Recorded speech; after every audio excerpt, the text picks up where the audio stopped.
arrivé, je saute une rotule, ça y est, c'est fini. Et je me retire, tac. Ah, je tombe. Juste ça. T'as vu, je peux pas toucher.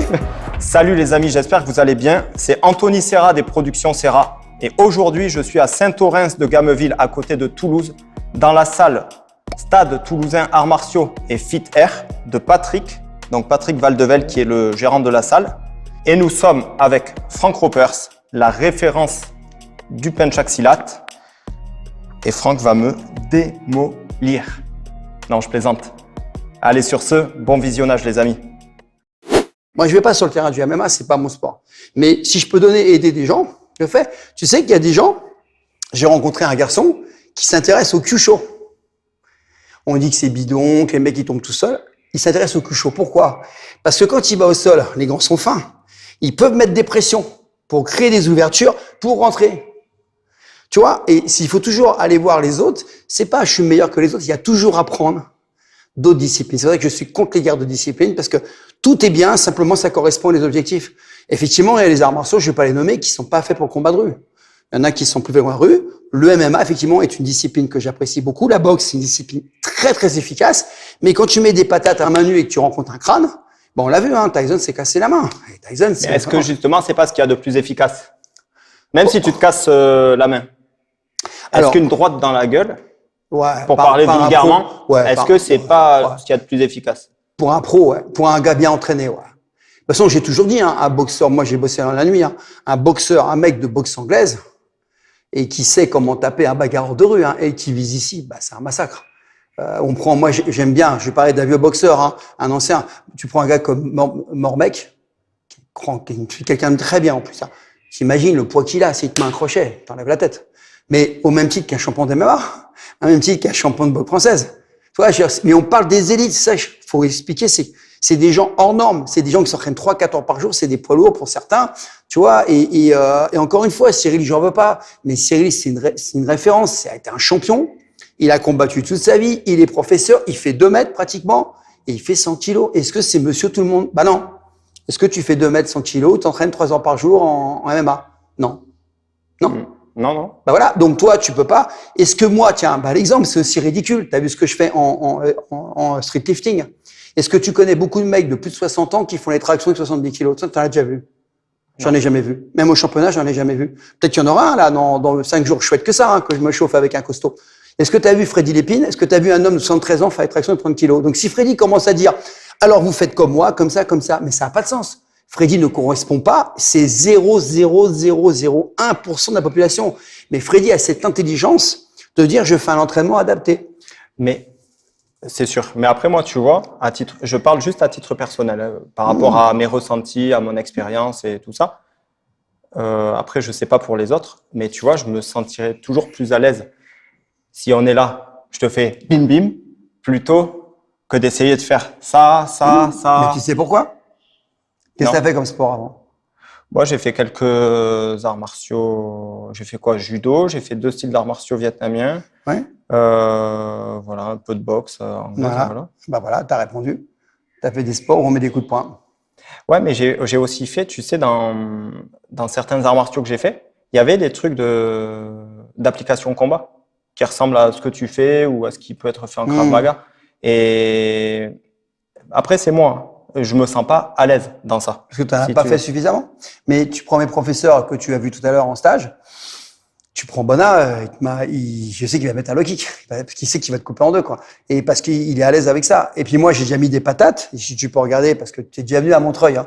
On t'a expliqué, parce que tu as vu les gens qui ont parlé un peu de moi. Et il y en a qui t'ont dit ce que j'ai fait déjà. Bah, tu vois, regarde ça. Ça, c'est, tu vois, le bourbier, là, c'est une fracture. Là, c'est un crâne que j'ai pris. Regarde mon doigt. Ça, c'est un crâne, mais pas en salle, dans la rue. Parce que justement, les mecs, ils se baissent, j'ai touché des crânes. Donc, j'ai dit, on arrête les coups de poing maintenant. Maintenant, je mets des coups de paume, j'attaque différemment. Voilà. Et moi, j'ai pas, en comparaison, allez, boxe thaï, boxe anglaise, j'ai 10 ans. Penchak, j'ai 30 ans. Donc, je fais ce qui me convient. Mais, comme je dis toujours, c'est pas parce que je dis que je ferai pas que c'est pas bien. Moi, j'ai toujours dit, hein, un gars de boxe anglaise, s'il te met un crochet, il t'enlève la tête. Même un poids léger. Hommes et femmes, hein. Mais c'est évident. Mais j'ai toujours dit que tout est bien pour se défendre, mais ce sont des gens qui font 3-4 fois par semaine minimum. Tu prends maintenant, je vais être honnête, tu prends, je ne sais pas du tout macho et c'est pas du tout pour rabaisser les gens. Moi, j'ai des filles. J'ai 3 filles. Je vais prendre celle qui est au milieu, qui a 30 ans, qui est en bonne forme physique. Elle a des poignets comme ça. Je lui mets une patate, elle se casse la main. Le poignet, il saute. C'est impossible. Une fois, j'ai joué avec les PAO. Elle se fait mal quand taper dedans. Elle se fait mal au poignet. Donc, tu vas mettre un coup de poing.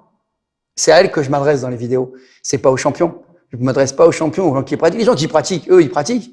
Je m'adresse aux gens lambda. Et moi, je te promets, dans mes stages, quand je fais des stages dans des, on va dire, des réunions où des gens sont en situation difficile sociale, j'ai parfois des gens en obésité, j'ai des gens qui sont pas en forme, j'ai des gens qui ont des handicaps, j'ai des gens qui sont pas à l'aise avec leur corps, j'ai des gens qui peuvent même pas faire une pompe. Je peux que je fasse apprendre à gauche-droite, c'est impossible. Par contre, qu'est-ce que je vais y apprendre? Je te le dis, mettre les mains devant pour se protéger le visage et je leur apprends que ce coup de pied-là. Coup de pied écrasant pour créer une distance, se sauver. Elles ne peuvent pas lever les jambes, elles peuvent pas, même un coup de pied génital, c'est trop compliqué pour elles. Je peux même pas leur apprendre ça. Donc je vais pas leur apprendre ça. Mais c'est pas possible, elles ne le tiendront pas, elles ont peur, elles se sont fait taper. Je leur dis, faites ça, ça vous protège des coups. Si vous frappez trop, vous mettez en crazy monkey. Sinon, vous faites ça. Et si jamais ça part en sucette, vous tapez et vous vous sauvez. Et essayez de trouver un endroit pour vous sauver. Tu vois, on n'est vraiment pas dans le même monde, quoi. Et j'en suis fier parce que, du coup, je m'adresse à qui? 95% des gens qui vont pas dans les salles d'arts martiaux sport de combat. Tu vois ma philosophie? Je m'adresse pas à des gens, effectivement, je vais pas apprendre la self-défense à Cyril Gann, à Ngannou, à Cyril Diabaté, il a fait la porte, je vais pas y apprendre. Jamais j'ai cette prétention. Par contre, faut se poser la question, pourquoi les gens du GIGN me font venir? Pourquoi les gens de la police que tu connais, parce que les contrats, tu les as vus, me font venir? Pourquoi des boîtes de sécurité me font venir? Pourquoi il y a des légionnaires qui me font venir? Tu vois, pose ça les bonnes questions. Mais je leur apprends pas ça. Je leur apprends du plus haut de gamme. Et justement, à monsieur et madame tout le monde, quand vraiment ça part en cacahuète dans la rue, c'est pas forcément des trucs où on reste comme ça gentil. Non, c'est des patates. Souvent, c'est les saisies et des patates derrière. Et justement, est-ce que le fait d'enseigner ça à des femmes, est-ce que justement ça a du sens et est-ce que c'est efficace? Ben, c'est pour ça que je leur apprends la vigilance avant tout.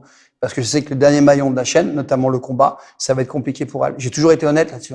J'ai jamais dit que les femmes pas entraînées ou les hommes pas entraînés vont pouvoir se défendre face à un bagarreur de rue. J'ai jamais dit ça. Mais je fais tout ce qu'il faut en amont, tu vois, en analyse situationnelle, voir un peu ce qui se passe pour pouvoir fuir, tout ce qui se passe en désescalade, comment négocier, trouver des solutions, tu vois, qu'on connaît en PNL pour essayer de faire baisser la température. Et si elle peut pas, et c'est censé comme elle peut avec un magazine en survie, tu vois. Mais je suis conscient, mais il faut être inconscient. C'est comme si moi je te disais à mon âge, est-ce que tu as une chance, Franck, de te battre contre le gars de 92 kilos en UFC sur un ring? Bah, j'ai aucune chance. Par contre, dans la rue, si j'ai une matraque télescopique, si j'ai un pic à glace, si j'ai un magazine, ah bah si je peux lui transpercer la tête, je vais lui transpercer. Et il peut être champion de ce qu'il veut. Si je lui mets un coup de magazine dans la tempe, t'as vu ce que ça fait? T'es d'accord avec moi? Même s'il fait 1m90 et qu'il fait 100 kilos, je lui transperce la tête. Si tu arrives à le toucher, ouais. Oui, mais je vais le toucher, puisque là, je suis en position différemment. Je suis pas en combat. En combat, je vais pas le toucher. Mais dans la rue, tu sais comment ça se passe. Quelqu'un qui agresse une femme, par exemple, quelqu'un de normal, ça part pas comme ça. Moi, j'ai jamais vu ça. Souvent, c'est, ouais, c'est quoi le problème, là? Ouais, tu chauffes, c'est quoi le problème? Bah là, voilà. Bah là, je suis statique. Et après, ça bouge. Mais tu passes par une phase statique. Moi, jamais j'ai vu un mec arriver devant moi faire comme ça. Ça, c'est des films. Ça n'existe pas. Jamais j'ai vu. C'est toujours, ouais, c'est quoi le problème? Bah, tu chauffes, ah, ouais, ça parle. Et d'un seul coup, ce qui va partir, c'est ça. On le sait. Et ben voilà, bah, tu te dis ça que moi, je mets les mains devant. Tu vois, je suis ici. Dès que ça part, boum, je vais toucher l'œil. Je vais réagir. Mais je fais comme je peux. Sur un ring, c'est compliqué. De toute façon, le combattant de ring, c'est ce qu'il y a de plus compliqué. Moi, par exemple, je n'ai jamais fait de KO sur un ring. C'est hyper compliqué de mettre un mec KO sur un ring. Parce que le mec, il bouge. Puis il a entraîné, tu vois. T'as des gants. Tu vois, c'est très, très compliqué. Quand on Kyokushinkai, je suis étonné du nombre de peu de KO qu'il y a, avec ce qu'ils se mettent. Moi, je suis très impressionné. Ils mettent des low kicks plein pot, les mecs sont puissants. Mais c'est des élites. Quand on voit certains, tu te dis, mais c'est pas possible, Navarro, tout ça, tu te dis, waouh! Mais c'est des élites, c'est des gars qui prennent des coups. Alors, c'est les seuls qui encaissent bien mes low kicks, Eux, ils encaissent bien, parce qu'ils sont habitués. Là, j'ai été voir récemment des gars du Kyokushinkai. Il y a un gars, il a eu mal, comme avec mon low kick. Il a fait ouf. Mais il l'a encaissé. J'en ai vu du Kyokushinkai qui ont les mêmes low kicks que ceux du Punch. Évidemment. Bah, le mec était pas étonné de mon low kick, Il m'a dit, on a un truc similaire. Voilà. Mais encore une fois, on compare pas un homme qui court 100 mètres en 9 secondes 5 avec un homme qui fait son footing le dimanche. Mais il a le droit de courir. Et il a le droit de prendre soin de sa santé. Mais la self-défense n'est pas la panacée. Attention. C'est un outil qui permet à monsieur, madame, tout le monde de s'entraîner très peu et de pouvoir s'en sortir. Mais c'est un cas qu'elle a pas laissé. Moi, l'idéal, je le dis tout de suite, hein, mais j'ai toujours dit, je suis honnête, l'idéal, c'est faire 4 séances par semaine de Muay Thai, de MMA, de judo, de toucher à tout, Krav Maga, ce que tu veux, même pas Penchak. Tu fais des sports de combat, comme ça tu as une bonne condition physique, tu sais ce que c'est que de prendre des coups dans la tronche, parce que ce qu'on reproche au Penchak ou au style de self, c'est pas prendre de coups dans la tronche. On s'en met, hein, on met des petits gants, on s'en met. Allez voir les vidéos de Bona, il le fait ça. Il met une oscillation, il se met des patates, tu le sais. Hein. Ils se mettent des coups. Alors oui, c'est pas des combattants professionnels, ils se mettent des coups. Donc ça, c'est le top. Donc l'idéal, c'est faire 3, j'ai toujours dit 4 fois par semaine du MMA, de la boxe, tout ça. Mais tu as 70 ans, tu le feras pas. 60 ans, tu le feras pas. 45 ans, je vois très peu en salle de MMA, tu es d'accord? Ou en boxe anglaise, c'est 30-35 ans. Et à côté, tu fais de la self. Mais ça va te demander combien de fois par semaine? Tu connais beaucoup de mecs qui s'entraînent 5 fois par semaine, 3 heures et qui ont une vie de famille? J'en connais pas. On n'en connaît pas. J'en connais pas. Moi, je m'entraîne beaucoup. Pourquoi? Parce que je suis un professionnel. Je fais des championnats. Je suis un professionnel. Mais c'est mon métier. Mais moi, autour de moi, on me prend pour un martien. Personne autour de moi passe 3 à 5 fois par semaine, 3 heures. Aucun. Freddy Lépine, professionnel. Claude, mon copain, professionnel. Les 3 premiers des championnats du monde de force, c'est les professionnels. Même en force, c'est des mecs qui ne font que ça. Bah, c'est pareil. Et moi, j'essaye modestement, et j'essaye pas de dire que je suis le meilleur, que mes techniques sont les meilleures du monde. J'essaye d'aider des gens, mais je suis fier. Tu vois, je finirai là-dessus, si tu me permets. Il y a une dame dernièrement qui m'a dit, monsieur m'avait rendu service. J'ai enfin pensé à détecter quelque chose d'anormal. En fait, elle marchait, elle a vu des jeunes qui faisaient les cons, et elle a pris peur. Elle m'a dit, bah, j'ai fait tout le tour elle habite dans un petit, pas un village, mais une petite ville. Tout le tour pour rentrer chez elle. Elle m'a dit, elle avait fait mon stage. J'ai pensé à ce que vous m'avez dit.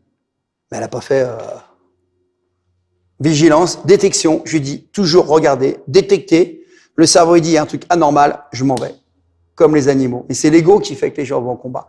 Quand tu combats, bah, tu vois, cette dame, j'étais le plus heureux des hommes. Et on va me dire, ah ouais, mais si jamais il l'avait attrapée, bah ouais, mais elle aurait pris une dose. Bah évidemment, parce que c'est une dame qui a 65 ans, bah oui, elle aurait pris une tôle. Mais justement, le but, c'est qu'elle évite de se prendre une tôle, quoi. Eh ben, quand elle m'a appelé et qu'elle m'a dit, je suis fier de moi, elle était contente comme si elle avait été championne du monde. Moi, je suis heureux. J'ai aidé une dame. Toi, je travaille sur les violences faites aux femmes. Aucune sera combattante. Aucune s'en sortira devant un gars comme toi qui est énervé. C'est impossible, physiquement. Par contre, elles ont les outils en amont pour éviter ça. Et si à la fin, ils n'y arrivent pas, ben, elles vont te mettre un coup de magazine. Je dis pas qu'elles vont te toucher, mais elles vont t'en mettre un pour t'en sortir. Et si elles te touchent, ben, elles vont avoir une chance. Peut-être qu'elles vont louper. Tu vois? Mais je peux pas dire à une femme de 55 ans qui a jamais fait de sport, qui est tranquille, qui aime pas le sport, bon, elle va au MMA, même hein. Va t'entraîner, va faire des burpees, ça n'a pas de sens. Mais justement, sans condition physique, est-ce que tu penses que quand ça part vraiment en cacahuète, non. Est-ce qu'elle peut s'en sortir? Si ça part en cacahuète, ça va être compliqué. Si elle a de l'âge et qu'elle a pas de, pareil pour un gars, hein, si t'as pas de condition physique, pourquoi moi je m'entraîne dur? Pour essayer d'être en forme. Mais elle a limite ma condition physique. Elle a ses limites aussi, hein. J'ai 62 ans quand même, hein. Mais moi, j'essaie d'être plus en forme que la moyenne, quoi. Tu vois, ça, c'est super important. Mais faut être honnête, évidemment. Tu compares 2 personnes, bah, on va prendre ton cas, tiens. Je vais faire une analogie débile. Mais pourtant, je l'entends tout le temps, celle-là. Pour dire que les gens font des trucs un peu bizarres. Imaginons, tu me connais, je suis en forme. Est-ce que tu crois quand même que si on court 200 mètres à fond dehors, que je vais pencher plus que toi? Possible. Mais c'est pas possible. T'es plus en forme que moi. Ah non. T'es plus âgé, mais t'es plus en forme que moi. Non, je pense que tu cours plus vite que moi. Non. Bon, j'en sais rien. Donc, bah, c'est mauvais exemple. Je t'ai vu Désolé. faire des sprints. Je t'ai vu Oui, faire des c'est vrai que je suis sprinter. Maintenant, honnêtement, tu vois, quand je vois des gens qui disent faut fuir, je l'ai toujours dit ça. Mais je dis faut fuir. Mais il faut fuir si t'as vu. Sauf que comment une femme ou un homme de 70 ans va pouvoir fuir face à toi? C'est impossible. C'est impossible. Tu cours plus vite que cette femme-là et cet homme-là. Surtout s'il n'est pas sportif. Donc fuir, c'est bien. Mais quand tu peux pas fuir, comment tu fais? C'est pour ça que la vigilance, c'est la première étape. Et moi qui ai travaillé dans les endroits, je vais pas raconter ma vie, où la vigilance était importante, 90% de la self-défense, c'est la vigilance. T'as vu là, depuis tout à l'heure, t'as vu, on se parle là. Il y a un monsieur qui est rentré là. Je l'ai capté, j'ai regardé son jean, comment il est taillé, s'il a pas. Il y a un monsieur qui est rentré là. Mais j'aime bien regarder, tu vois. Bah ça, c'est, voilà. Et il repasse là. J'ai vu qu'il avait un t-shirt noir et un pantalon gris. Voilà. Ça y est, ça c'est la self-défense. Je sais où elle est sortie. Je suis rentré, je sais que là, il y a des kettles, je sais qu'il y a des poids, tu vois, ça y est, je sais où je vais chercher des armes. Mais tu vois, et pourtant, je suis pas un parano. Au restaurant, je me mets jamais dos à la rue. Enfin, tu vois, c'est ça que j'apprends aux gens, moi, la vigilance. Et je te promets que ça rend service à plein de gens et j'en suis fier. Et si je tourne autant en stage, pas les stages qu'on a vus aujourd'hui, hein, c'est parce que les gens, ils ont bien compris. Et ma femme, elle sait très bien qu'elle pourra jamais faire de coup de pied haut, qu'elle pourra jamais se battre contre un gars des MMA. Mais c'est impossible. C'est pas une sportive. Je lui donne des choses en amont. Mes filles, pareil, tu vois. Mais ça en fera pas des Superman. Maintenant, effectivement, si elle tombe sur un gars qui met des coups de poing comme ça, elle a très peu de chance. C'est pour ça que je mise sur ce qu'il y a avant. Mais je l'ai toujours dit et je le redirai tout le temps. C'est pour ça que je dis, mais qu'est-ce que tu ferais contre, tiens, on m'a dit une fois, qu'est-ce que tu ferais contre un tel star américain, un monstre? Bah, je fais rien en combat dans une MMA. Je vais me faire comme je peux. Mais putain, j'ai 3 fois son âge. C'est un champion, c'est son métier. Mais lui, qu'est-ce qu'il fait accroché à une barre? Moi, je veux le voir avec une barre. Bah, il fera rien. Il a beau être balèze, c'est pas son sport, c'est pas sa discipline. Tu vois? Comparer le taekwondo avec la boxe, ça n'a pas de sens. C'est pas le même monde. Tu vois, faut comparer ce qui est comparable. Et il faut être honnête, on ne compare pas un champion. Je le répète tout le temps. Les champions des MMA, moi j'aime beaucoup le MMA, faut le savoir. Hein. Mais des gens qu'on n'aime pas, Doumbé, Jordan Zebo, Ngannou, Cyril Gane, Greg MMA. Mais c'est des gens hors normes. On voit beaucoup de mecs gaulés comme avec les MMA qui combattent comme lui dans la rue. Moi, j'en vois jamais. Greg est hors norme. À son âge, faire ce qu'il fait, on dit ce qu'on veut. C'est hors norme. Le mec, il s'entraîne tous les jours. T'as vu le physique qu'il a. Ngannou, c'est un monstre. Fury en boxe, c'est pas un mec normal. Là, il s'est fait endormir par un mec qui est très fort. Ces gens-là, c'est pas la norme. Donc, tu peux pas comparer ça avec quelqu'un qui passe dans la rue. C'est pas possible. Ben voilà, j'espère m'expliquer par rapport à ça. C'est pour ça que je rentre pas dans les conflits, mais essayons d'être raisonnables et de voir les choses de manière pragmatique, quoi. Bien sûr. Je parle beaucoup, hein. Non, Mais j'essaye, à mon âge, j'essaye de passer les bonnes paroles. Je suis pas un sage, mais je pense que j'ai suffisamment de recul et d'intelligence de vie pour pouvoir passer ce message, quoi. Et arrêtons de faire des guéguerres de qu'est-ce qui vaut contre un tel. J'irai bien le voir, on s'en fout. On s'en fout, c'est pas le but. Moi, je veux jamais savoir ce que vaut un tel contre un tel. Sauf s'ils font un combat. Mais c'est leur sport. Moi, je mesurais avec des gens de ma discipline, de mon âge, de mon poids. Là, on s'amuse. Mais je me vois pas dire, tiens, bah, Freddy, t'as 72 ans, qu'est-ce que tu fais contre moi? Il a 10 ans de plus que moi. Ça n'a pas de sens. Bon, les amis, j'espère que cette vidéo vous a plu. Donc, merci énormément à Patrick de nous avoir mis à disposition sa salle. Donc, c'est la salle Fit R31 et le stade toulousain Arts Martiaux. Et merci énormément à Franck Ropers d'être venu. Merci de m'avoir fait souffrir, Franck. On mettra les liens de tes formations, de ta chaîne YouTube, de tes sites internet dans la description. Merci. Et voilà, on espère que des gens seront intéressés. Voilà, n'hésitez pas à contacter Franck ou Patrick si vous êtes intéressés par leurs services, par ce qu'ils proposent. Et quant à nous, on se dit à très bientôt, les amis. Allez, ciao. Au revoir. Au revoir.